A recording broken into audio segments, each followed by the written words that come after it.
भलानी के 3 एलिक्यूज होने वाले हैं इस एक वीडियो में।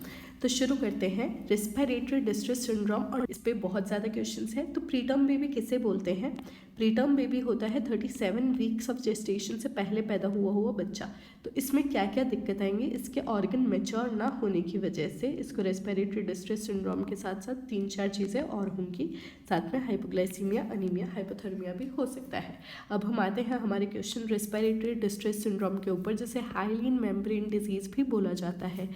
क्या होता है? एक प्रीटर्म बच्चा आया जिसकी माँ ने डेक्सामेथासोन नहीं लिया प्रेगनेंसी के टाइम पे, या फिर कोई माँ है जो डायबिटिक है, तो इन दोनों के बच्चों में सर्फेक्टेंट कम रहेगा। सर्फेक्टेंट की कमी की वजह से सरफेस टेंशन बढ़ेगी।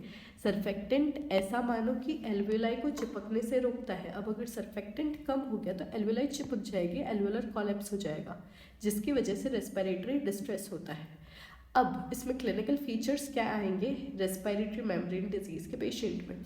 तो सबसे पहले रेस्पिरेटरी रेट बढ़ी रहेगी उसकी, वो लाल हो जाएगा सांस ले लेके।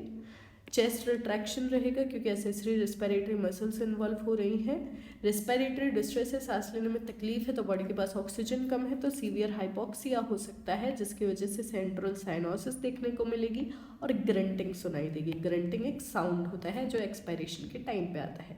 इन्वेस्टिगेशन हम क्या करेंगे? हम हिस्टोलॉजी और चेस्ट एक्सरे करेंगे। हिस्टोलॉजी में हमें eosinophilic substances in lung tissue मिलेंगे जो हाइलीन में रिजेंबल करते हैं, इसीलिए इसे हाइलीन मेम्ब्रेन डिजीज़ बोला जाता है। चेस्ट एक्सरे में क्योंकि अंदर एल्वेलाई कोलैप्स हो चुकी है, हवा नहीं आ रही, तो वाइट आउट अपीयरेंस और ग्राउंड ग्लास अपीयरेंस देखने को मिलता है, और एयरवे ट्रैक्ट ओपन है, उसकी वजह से एयर ब्रोंकोग्राम साइन आता है। मैनेजमेंट कैसे करेंगे? सिल्वरमैन स्कोर के बेसिस पे। माइल्ड अगर है 5 से कम, मॉडरेट, सीवियर। माइल्ड मॉडरेट अगर है तो कंटिन्यूस पॉजिटिव एयरवे प्रेशर देंगे और 5 से 7 mmHg positive and expiratory pressure को मेंटेन रखेंगे।